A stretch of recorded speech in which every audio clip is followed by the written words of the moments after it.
आगामी महापालिका निवडणुकीसाठी आदर्श आचारसंहिता व्हावी यासाठी आता निवडणूक विभागाकडून पिंपरी चिंचवडच्या एंट्रीला जे आहे ते आता स्थिर तपासणी पथकं जी आहेत ती या ठिकाणी तैनात करण्यात आली आपल्याला एकूणच पाहायला मिळत आहे। पिंपरी चिंचवड शहरात अनेक ठिकाणी अशी पथकं जी आहेत ती या ठिकाणी गाड्यांची असेल किंवा अन्य वाहनांची जी आहे ती तपासणी करताना आपल्याला पाहायला मिळतं आहे। आपण पाहू शकतो की निवडणुकीदरम्यान अनेक आमिषं जी आहेत ती मतदारांना दाखवली जातात। पैसे असतील किंवा दारू असेल याची तस्करी जी आहे ती अनेकदा होत असते।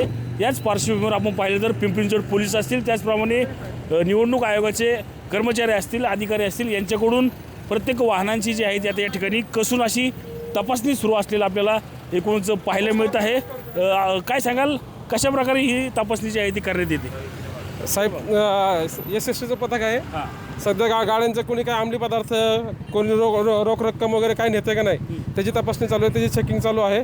प्लीज एक गाडी आपण पाहिलं तर या ठिकाणी रोख रक्कम असेल, त्याचप्रमाणे मतदारांना दाखवण्यात येणाऱ्या आमिषांच्या वस्तू असेल, याची कसून अशी तपासणी जी आहे ती आता निवडणूक विभागाच्या अधिकारी असतील किंवा कर्मचारी, त्याचप्रमाणे पिंपरी चिंचवड पोलिसांकडून या ठिकाणी होताना आपल्याला एकूणच पाहायला मिळत आहे। रणजित जाधव, TV9 मराठी, पिंपरी चिंचवड।